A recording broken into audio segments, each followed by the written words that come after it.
Welcome everybody to the Tuesday night show. Woo! Yay, yay.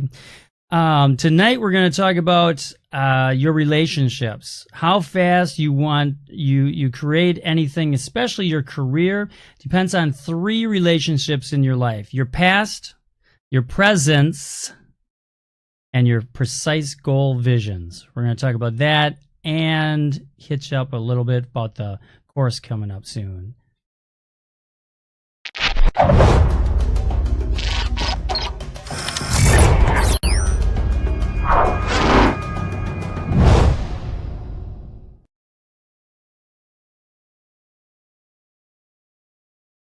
Let's dive right into it. Your relationship with your past. So we're talking your past, your presence, right now, this very moment, what you're doing. We're going to hit that. And then we're going to talk about how precise your goal vision is, what your feelings on all this stuff is, okay? What you're feeling deep inside. So let's go with the past. Let's start right in chronological order. Your past. What's your past normally called? Your baggage, right? Because you either think about all the good times in the past. What did we do when we were young, when we were kids? All of those things are going to be distorted to some degree or another, because it's going to all be about the feeling that you had about that. It's amazing when you talk. I have 4 older sisters. Maybe that's why I got so in touch with my feelings. But with my sisters, they may view something that we all were together and experienced at the same time, but for one of them, it could be trauma. It could be something that was, a negative feeling that went with it, whereas maybe my feeling was it was something really cool and really positive, And so how we... Thank you, Jack. Jack thought that was a cool intro. Thanks, Jack. So with your past, you want to make sure that you eliminate that baggage, okay? And when you're talking, when you're evaluating it, start with those negative things, because it's going to be easier to talk about all the good things, right? And those are all positives anyway, so you're going to think of that in a positive way. So start making a list of all the baggage that you have, the things that, and bring them to the surface and evaluate that. What is that feeling? What was the feeling that you had? Now, you're not going to be able to eliminate that baggage, right? But you can change the way you view that feeling inside. Not that you're going to take something negative and make it positive, but you can make it neutral. And if you make it neutral, it's going to be more positive than it was before, right? So evaluate that baggage that's in your life. Make a list. Think about it. Who do you need to forgive? And a lot of people use that. A lot of people will tell you that. You read books, John Gray's books, things of that sort. Jack Canfield, all of them. We'll talk about forgiveness, right? Forgiveness. Doreen Virtue. Oh boy, Colette. Colette Baron Reed. I'll make you a whole list of the ones that I enjoy, right? You're gonna talk. Make that list, and then forgive those people or forgive the event. It could be that it's just an event that happened to you and you made a not so good decision that you see now, but it could have been something that you had no other control over back then, that you did the best that you could do. You made the best decision that you could do, or make, I should say, not do, but make, at that moment in time. It could be something as simple as just a relationship that you were in, and now looking back, you're like, oh, I wish I never dated that guy or dated that woman, or how could I be so stupid to go out with this person or that. It could be something like that, but at that moment in time, that was the decision you made, and that was okay. So don't get plagued, don't plague on those things, but just evaluate them. Let yourself have peace with it and let yourself become, okay with it. And then let's just put it away. Let's just put that all in that same little baggage, zip it, lock it, put it, whatever it is. There's different rituals that people I've read of and that will say, put it on a list and now crumple it up and burn it and things like that. We've all made decisions, and it could have been as simple as you went along with the gang. Okay. You're in a situation and you just went, I want to belong in this I want this person as a friend. They're making a poor decision, but I'm going to go along with it. And that was the decision that you made, and it's okay. As long as you learned that you didn't want to do that again, you're good with it. So we're going to get through those things. Okay? Let's get past those. And getting back to the viewpoint aspect, I like the analogy of a car accident. Hopefully you never have to be in a car accident. I've been in car accidents before. And let's just take the point of view that there's 3 cars that all come together and crunch, right? Boom, boom, boom. Each one of those drivers are going to have a different viewpoint of that accident. I mean, everybody, all 3 can get out of each car, and hopefully no one gets hurt, right? But each one gets out of that car, and you, all of a sudden, if you took 3 different stories, you're going to have 3 different viewpoints of what happened. And maybe all 3 will say, I'm not at fault. They did, that one did it, this one did it, that one did it. And that's how it happens. And that's how, when we do something in life, an event happens, how we react to it is our viewpoint. So give yourself, allow yourself to give yourself forgiveness. Whatever it is, it's in the past. You can't change it anyway. The only thing you can do is whether you get hung up on it and you're going to plague on it and it's going to fester inside of you, or you're going to just say, that was the best I could do. That's the only decision I could come to at that moment in time with the knowledge I have, the experience that I have, and what I can do, the availability of money or whatever it is. Okay. So let's forgive and let that stuff go. Okay. Let's just let it go. Woo! Let it go. Okay. Number 2, presence. And I don't say the present moment, because I say the presence. How you are right now in this very millisecond. Oop, now that's in the past. How did I react? How did I do? Did I stumble? Did I fall? Did I say something wrong here? It doesn't matter. How we react is going to be what we do with that. So what we want to do is focus on being present. And your presence is needed. Okay? How we listen. How we, and I'm guilty of this. I'm not perfect by any means. And Ember will chime in, and she's probably shaking her head right now and going, all right, yeah, because I'm guilty as charged for all of this also, because sometimes it's like my head's going in a 1,000 different directions. I'm thinking about, like this week is a good example. I'm thinking about Saturday's course that I'll be doing for 3 hours. And Courtney says, let it go. Yes. So I'm as guilty as anyone.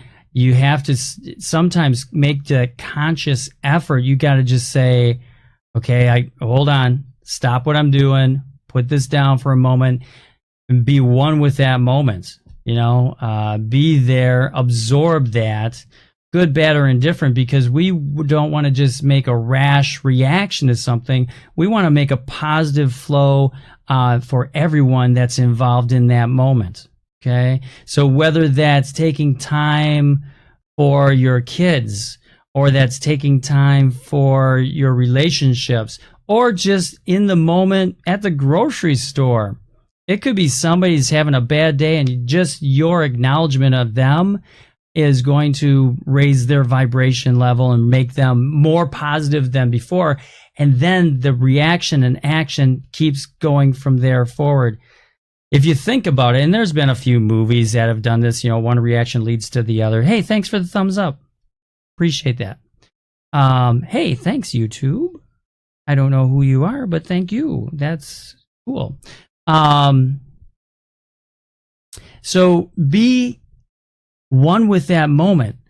Event plus your reaction equals the outcome. So always think of what you want for an outcome.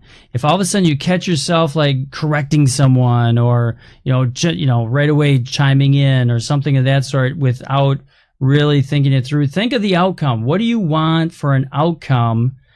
And take a moment and just give yourself permission to take 3 seconds, and instead of react, the gut reaction is someone hits you, you want to hit them back, right?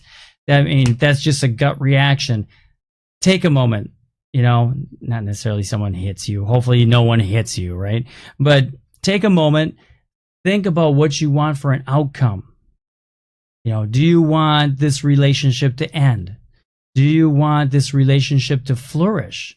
What do you want for an outcome? And then choose your reaction. Now, it's easier said than done, because no one's going to say, well, hold on. You said that to me. Now, hold on for a moment. Give me a few minutes to just think about my reaction. What should my reaction be? I'm thinking, and I choose to be really nice to you. No, you're not going to do that. You could do that, but people would probably walk away from you really quickly, like they do to me, right? But you want to, give yourself permission to think about that, because be, do, and have. That's why I put that up there, because what do you want to be? What do you want to do? And what do you want to have? So as far as a reaction goes, ask yourself those 3 questions. What am I being in this moment? What am I doing in this moment? And what am I going to have as an outcome? And then think about your feeling. That gut feeling inside. Is this wrong? Is this right? Am I happy? Am I sad? Does this moment make me happy? Sometimes just walking away from a conversation, woo, you feel so much better, right? Someone's just so negative and negative and negative and negative. And I'm probably guilty of that from time to time too. It's like you just kind of get caught up in some people's energies, and they're not so good, and you want to react, and you react kind of negative. And so, it just kind of gets bigger and bigger and bigger as far as a negative aspect. So positive, what do you want to be in that moment? What do you want to do as a reaction? And what do you want to have as an outcome? Think about that. Just give yourself permission to think about that, and then judge your feelings. Always go for the happy feeling. Always go for what's going to bring you joy in your life. And as you keep making those decisions to make more and more joy in your life, all of a sudden you just attract more and more people that are joyful, more and more people that are having fun, more and more people that are making the right decisions. That comes into your life. Just happens. It happened to me. I found Ember. There you go. So number 3 is precise goal vision. Are you ready for this? Are you ready? Are you ready? Whether you work for someone or whether you own your own business, and hopefully everyone has the chance to own their own business, because there's so much, there's so much less stress. There's stress involved, but there's less, it's a different kind of stress. It's almost a positive stress that's involved, because you have to make some sales. If you don't hit a sale mark, you can't pay your bills, you can't do all that good stuff. But what you want, yeah, there you go. Thanks, April. You want to, so the goals are important, and how you state those goals are going to be important. You have to be concise and precise. Okay. So I'll give you a great example of that. I was going through, and this is part of the course on Saturday. There's a part where we start to really articulate. We have to go and we have to really articulate, what do we want? What do we truly desire in our life? And the great example I'm going to use here is, if you put down, how about for a concise goal, or for a goal, I should say, let's put down that I'm receiving $50,000 bonus by December. Kind of a vague goal, right? You want to be really concise in what your goal is. So it could be more that it's, I am joyfully receiving a $50,000 bonus by 5 p.m. on December 31st, 2017. Now that's because now we're talking about the feeling it's going to give you, right? I'm joyfully receiving. So just picture that. Let's break it down into, sections. I'm joyfully receiving. It's not just like you write down $50,000 December 31st, 2017. That means nothing to me. It means absolutely nothing to me as a goal or a feeling. It's got to bring a feeling out in you. It's got to be something that brings you joy. It's got to be something. So a lot of times it's a tangible thing. A lot of us set tangible goals because you want to be able to touch it, smell it, feel it, right? So if you did this where it's $50,000 bonus, what does $50,000 smell like? Can you smell it? What does it smell like? Does it smell like the money, dollar bills, where you're... I should have a stack of money here, right? I wish. What does that smell like? What does it feel like? What would that bring to your life? If you attain that. So you want to be concise on that. Maybe it's a car. I will have a brand new, or I will have a 2017 Mercedes E350 all-wheel drive black sedan with black interior, heated seats, air-cooled seats, whatever it is. Feel it, smell it, and then give a date by when you're going to attain it, because it should be measurable. Every goal should be measurable. So if you're going for a bonus at work, you want to have it measurable, that you're going to attain this amount by 5 p.m. so that when I call you at 5 p.m., in this case, 5 p.m. on December 31st, I call you up and I say, April, did you get the $50,000 bonus? And you go, no, I only got $38,000 this year, but I'm happy with that. There you go. You may come a little bit short, or you may surpass it. You may say, hey, I got a $75,000 bonus this year. Great, because my sales were huge, and so it's like now you're ecstatic, right? So it's got to be measurable, though. It's got to be so someone can call you up on that moment in time and say, did you hit that goal? We go more into this on Saturday too, because we have to be concise during the course. So we create that vision and what it's going to feel like to you. You got to go with your feeling, because a great example of that is love. You can't just put out in the universe, I'm going to find someone that, takes care of me. Okay.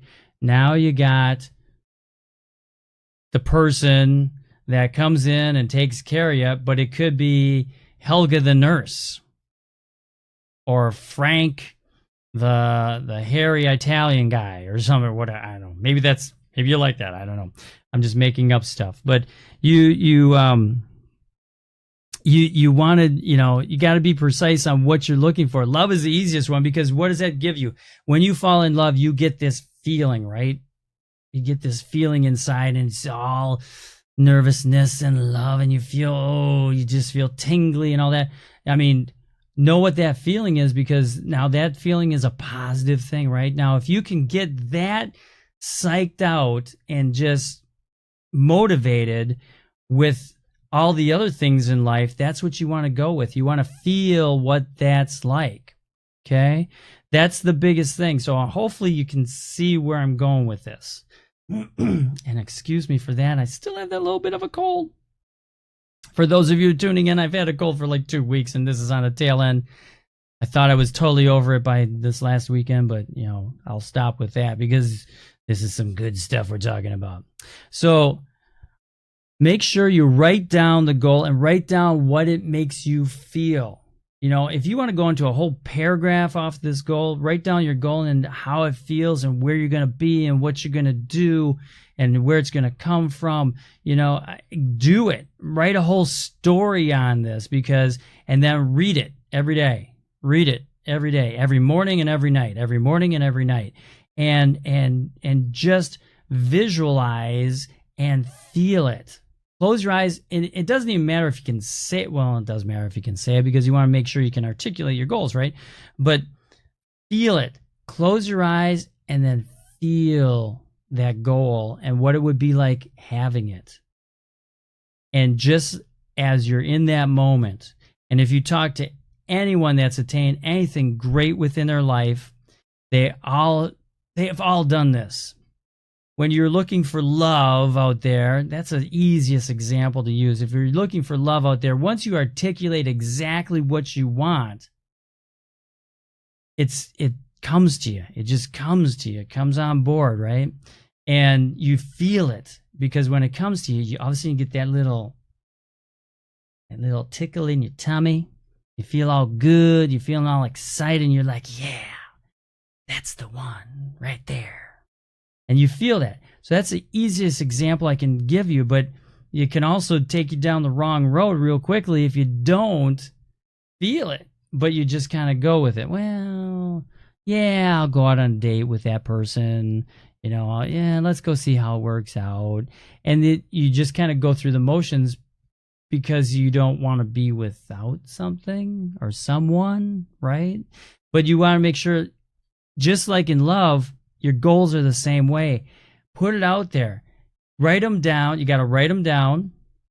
You got to be concise and precise on what they are, make it measurable, and what it feels to you.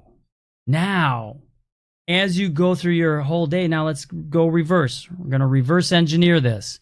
So now, as you go through your day, now look at how you react in the present moment in alignment with that goal. So someone comes into your business, the place that you work at, whatever it is, how you react to them could be whether you attain or you don't attain that goal. You don't know who every person is that's coming into your business or into your work, and it could be that love of your life. It could be the person that wants to hire a personal hairstylist to go around the world with them, and maybe that was the goal that you had, but then they walked in to where you're working at, and you just kind of went, I got time for you, you know. And so think of how you react, because there's going to be events coming into your life. And how you react to them is going to be your outcome. So always think of that goal as the outcome and how you react to everything along the way. Another easy one for me would be school.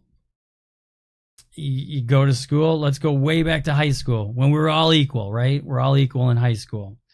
You know, we weren't presidents of companies and CEOs and whatever, managers and things like that. You know, that all came later. So high school. So we're talking 18 years and younger. How did you react to everything? Your goal was, I'm going to graduate high school, right? I'm going to graduate high school and get the heck out of Dodge. You know, move out from mom and dad, get out of here. You had a true feeling of the joy that it's going to bring you when you got out of mom and dad's house. when you were on your own, you had your own freedom, you could make all your decisions, you could stay up till 3 a.m. and no one cared. I could stay up till 24 hours, 48 hours in a row, and because they told me I couldn't do it, I'm going to go do it. So you had this feeling, right? And so you had the goal, you set the goal, I'm going to graduate and then get the heck out of Dodge. It was like, boom, this is my starting of my adult life and I can make all the decisions for myself. So you had that in mind, you had it down. But along the way, you may have made a couple of bad decisions. I made bad decisions. I went along with the crowd at one point. I think I probably tried to cloud it by saying, "Oh, it was my friend," or I went, I like right there. I went along with the crowd. It was my decision, though. It was my reaction to the event that caused the outcome. I mean, I was arrested in high school. I mean, or would have been probably, like freshman in high school. It was before I had a driver's license, I think. Yeah. So, I mean, I was arrested at a concert. And those that know me know the whole story. But nothing I'm proud of. But, I talk about it now. I'm 53 years old, and that event changed my life because I made a conscious effort at that point. I wasn't going to just go along with the crowd to get their approval or get their status. I kind of became a loner at that point throughout high school, but had friends. Everybody liked me. All the different groups, the cliques and everybody thought I was, okay, because I didn't really belong to one little clique and I couldn't be the one that they hated or didn't like. I mean, I was like, hey, how's it going? I was kind of a loner that way, but it definitely made me who I am today. I can paddle a boat on my own, if you want to say it in a figurative sense. But we all made mistakes, but whether we learn from them and we choose to grow from them, that's what really makes it. I mean, there's other ones that didn't do that and, didn't do so well in life. So I hope this was good for you. I hope you learned something from this. Comments, emails, shoot me up in those. Give me a like on Facebook. And after the broadcast or after the live show tonight, I always post you can put comments on that. That's always going to be on Facebook. I do an edited version and I take off the 10-minute one. So if you want to give me a couple of hours or something, if you're excited, the other one's always there too. So you can always put your comments in that there. But I love the comments. But a like on Facebook, share this with your friends, bring them on board. There's always something. And if there's something that you want to see as a topic on here, put that in there too, or shoot me an email with that. Just support@stelma.com. The last couple of minutes, I'm going to hit you up. I'm going to tell you about Saturday. It's a great thing. So we got the course. Bum, bum, bum. Look at that. I'm fast with the graphic, right? So we got Manifest Your Way to 5K. We're going to talk about concise affirmations and goals and things like that you're going to put within those. But we're going to talk about manifesting. We're going to talk about the using meditation and to bring focus and clarity to your goals and to your life in general. And it's amazing when it happens, and it's amazing how much it can bring to you and work for you. You don't have to worry about the how as much as just what do you want in life. And sometimes that's part of it. This is going to be the first part of that on Saturday is going to be, sometimes what we think we want and what we truly want are two different things. And so you got to make sure you're focused on that feeling inside and what's going to bring you happiness and joy. What brings you happiness and joy is going to be different than what brings me happiness and joy. Trust me. If anyone ever sat in a car with me and heard me sing, you know what I'm talking about, because I love to sing and that brings me happiness and joy. Anyway, so Saturday, you can still go to the website, davestelma.com. Just hit the shop button on there and it'll take you down to the course that's happening on Saturday. It's from 8 to 11, and then there's a replay on there. So other than that, I hope you learned something on there on this tonight. And I'm Dave Stelma. I'm here every Tuesday, 6:30. I love you guys. We'll see you later. Give me a like. Give me a thumbs up, down, something, hearts. I love you. We'll see you next week. Have a great week or Saturday. Bye.